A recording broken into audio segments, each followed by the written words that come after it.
የትራንትናውን ኮንሰርት ምን ብለው እንደዘገቡት አያችሁት? ድምጻውያኑ ከቋንቋቸው ውጪ ዘፈኑ። የኢትዮጵያውያን ፍቅር ታየ እንዴ! በጣም አይ ሀገሬ! የተለያዩ ብሔር ያላቸው ድምጻውያን አንዱ በሌላኛው ቋንቋ ሲዘፍን ፍቅር በዝናብ መልክ የኢትዮጵያ መሬት ላይ ሲዘንብ እንዳደረ ተደርጎ የሚቆጠርበት ጊዜ ይምጣ። ይሄን ፒክቸር ነው የወደድኩት። ደስ አይልም? እንደዚህ ዘንጠው አባባ ንቃቸውን ሲሸከምላቸው ሚዲያ ሁሉ ደግነት እያለ ነው ፖስት ያደረገው። ወይ ጉድ! አንድ የ18 ዓመት ወጣት የ80 ዓመትን አዛውንት ዕቃቸውን ሲሸከምላቸው ከታየ ፎቶ ተነስቶ የደግነት ጥግ ተደርጎ ይዘገባል። ዛሬማ ሶሻል ሚዲያውን የተቆጣጠረው ይሄ ፎቶ ነው እንጂ ሸውና ቄሱ አንድ ላይ ወክ እያደረጉ እንዴ! ደስ አይልም?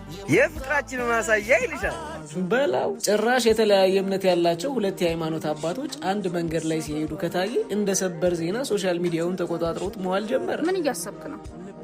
አሁን ፍቅራችንን ማሳያ ተደርገው የሚዘገቡት ነገሮች ፍቅር ማጣታችንን ነው ቁልጭ አድርገው የሚያሳዩት። እንዴት? ምክንያቱም በአባቶቻችን ጊዜ የየዕለት ተግባሮቻቸው የነበሩትና ለቡና ወሬም የማይበቁት ነገሮች ናቸው አሁን የመፋቀራችን መገለጫ ሆነው በየሚዲያው እንደ ሰበር ዜና የሚዘገቡት። በልሻውን ቅዳሴ ያለብኝ ስላልከኝ ነው አለ ሰዓት የገባውልህ። ቶሎ ሂድ። ምንድን ነው? ሊፖስቱን ነዋ። ለምን? ሙስሊሟ ለክርስቲያኑ የዋለችለት ውለታ ብለው። ውለታና ግዴታ ያቁም እንዴ? ወደፊት በዚህ አካሄዳችን ልጇን የምታጠባን እናት ወይኔ ደግነቷ ማለታችንም አይቀርም። አፈር ያስበላ። ቻው።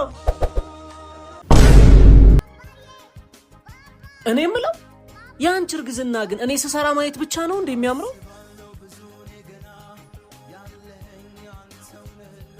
ቆይ አንቺ በአማረሽ ቁጥር እኔ ዝም ብዬ መታዘዝ አለብኝ? እኔ ምን አገባኝ? አልታዘዝም ካልክ ልጅህ ቂጡ ይጠቁርልሃል። እሱንማ ብዬ ታዘዝኩ። ከዚህ በኋላ ግን በአእምሮት ሰበብ ምንም ነገር ማዘዝ የመጨረሻ አንድ ነገር ብቻ ስታደርግ ማየት አምሮኛል። በጣም ውድ የሆነ ልብስ ለብሶ የዘነጠ ሰው ታፈላልግና ለዘናጭነት 10,000 ብር ልሸልም ብለህ ሰጥተኸው ቪዲዮ ቀርጻ አምጣልኝ። ምን የሚሉት ትዕዛዝ ነው ደግሞ ይሄ? እምቢ ካልክ ልጅ ላይ ሽታ ይወጣበታል። ለምን ማዲያት አይወጣበትም? አሁን ምን የሚሉት አምሮት ነው ይሄ? ያማል እንደ አንተ ሰውዬ። ይቅርታ እናቴ ይቅርታ። አቆሸሽከው እኮ በጣም ውድ ልብስ እኮ ነው። የስ አገኙ።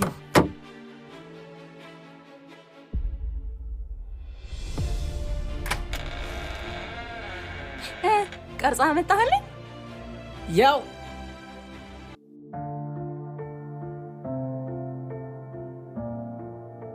ከሷ በላይ ያንተ ውድ ልብስ እንደሆነ ታውቃለህ? አረ የኔ ርካሽ ነው። ማን ነው ስምህ? ማሙሽ። ከየት ነው የመጣኸው? ከሶዶ። በቀን ምን ያህል ሰዓት ትሰራለህ? 12 ሰዓት።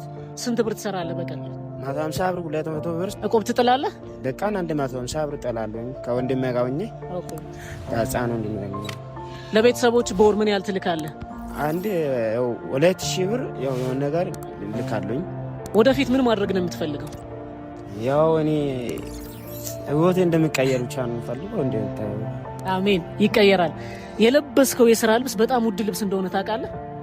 አረ እሺ እኔ ላስረዳት። ይሄንን ልብስ ለብሰህ በምትሰራው ስራ ገንዘብ ታገኛለህ።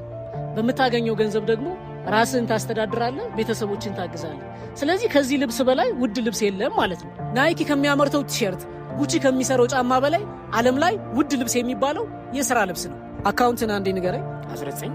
እሺ ማሙሻ፣ አንተ በውድ ልብስ የዘነጥክ ጀግና ስለሆንክ በአካውንት ያው 10,000 ብር አስገብቼልሃለሁ።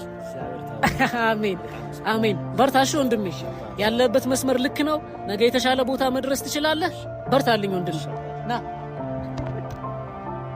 የኔ ውድ። ይህ ድራማ አይደለም። እንደ ማሙሻ ያሉ የሚሰሩ ጀግና ሰዎችን በሚያዝናና በሚያስተምርና በድራማ መልክ የምናግዝበት ይህ ድራማ አይደለም የተሰኘው አዲሱ ኮንቴንታችን ነው። ፎሎው እና ሼር እያደረጋችሁ ለእናንተ ውድ ልብስ የምትሉትን ኮመንት ላይ ያስቀምጡልን። እንደ ሀገር ለማደግ የሚሰሩ ሰዎችን ደገፍ ማድረግ ባርኮት አድቨርታይዚንግ። አንተ ግን መች ነው ሳምሪ ላይ ችት ማድረግን የምታቆመው? ያልገባህ ነገር ምን መሰለህ ታናሽ ወንድሜ፣ ራሷን አትጠብቅ። ኦፍኮርስ ጥሩ ጠረን አላት፣ ንጹህ ናት ምናምን፣ ግን አለባበሷ በጣም ነው የሚዘገው። በልና ኔደሽ የአንተዋ እኮ ጽድት ያለ ነው አለባበሷ። አዎ የኔዋማ ጽድት ብላ ነው የተፈጠረችው። ቆይ አሁን አለባበሷን ስታየው እኔ ላይ መፍረር ታቆማለህ።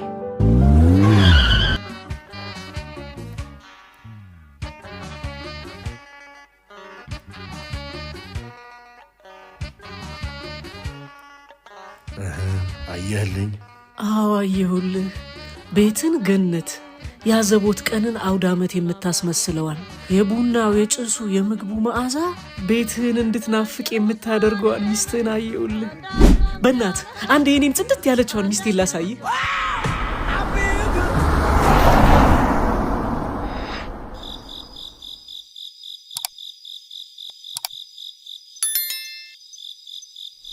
ምሳ ተዘጋጅቶ አይጠብቅህም እንዴ?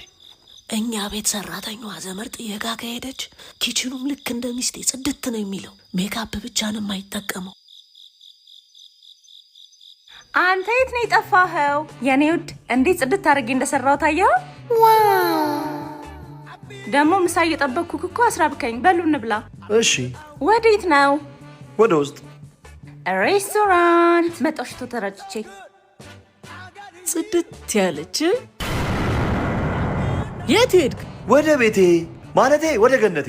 እንዴ ሲሆን ይሄ ነገር የብዙ ወንዶች ድክመታችን ይመስለኛል። አንዳንዶቻችን እንደውም እንደ ፍቅረኛነት ዘመናችን ጽድት ኩልል ብሎ ሁሌም እንድናገኛቸው እንፈልጋለን። ያኔ እንደዛ ሆነው የምናገኛቸው ያለምንም ሀሳብ እናቶቻቸው ጋር ስለሚኖሩ ነበር። አሁን ግን እነሱ ራሱ እናት ሆነዋል። ያ ማለት ኃላፊነት አለባቸው።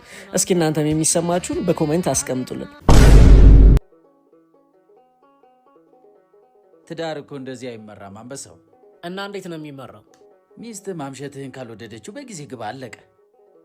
የማመሸው እኮ ስራ መሰለኝ። ለሚስት ሲባል አምሽቶ መስራት አይደለም ሌላም ነገር ይተዋል።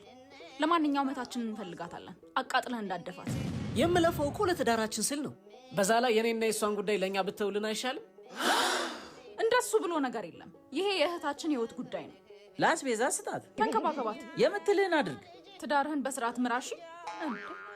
እኔ እንዳያመሽ ንገሩልኝ አልኳቸው እንጂ ላያዩኝ አልኳቸው እንዴ? እሺ ግን በነካጃችሁ የኔን ትዳር እናንተ ምሩትና የእናንተን ትዳር ደግሞ እኔ ልምራው። አንተ ነህ የኔን ትዳር የምትመራው። ባይሆን አንዱን እንድመራ ፍቀዱልኝ እንጂ። ሁሉም ትዳር ውስጥ ጉድለት አለ። በጉድለት እየገባችሁ ትዳርህን ልምራለህ ትሉኛላችሁ። አንዳንድ ቤተሰብ እንዲህ ነው። እሱና የእሱ የሆነው ልክ ሆኖ ያኛውን አካል የተሳሳተ አድርጎ ይኮንናል። አለፍ ሲልም ትዳርህን እኔ ካልመራውልህ ይላል። ኖ ይሄ ቀይ መስመር ነው። በቤተሰብ ጣልቃ ገብነት ምክንያት የፈረሰውን ትዳር ብዛት ቤት ይቁጠረው። የእናንተን አላውቅም።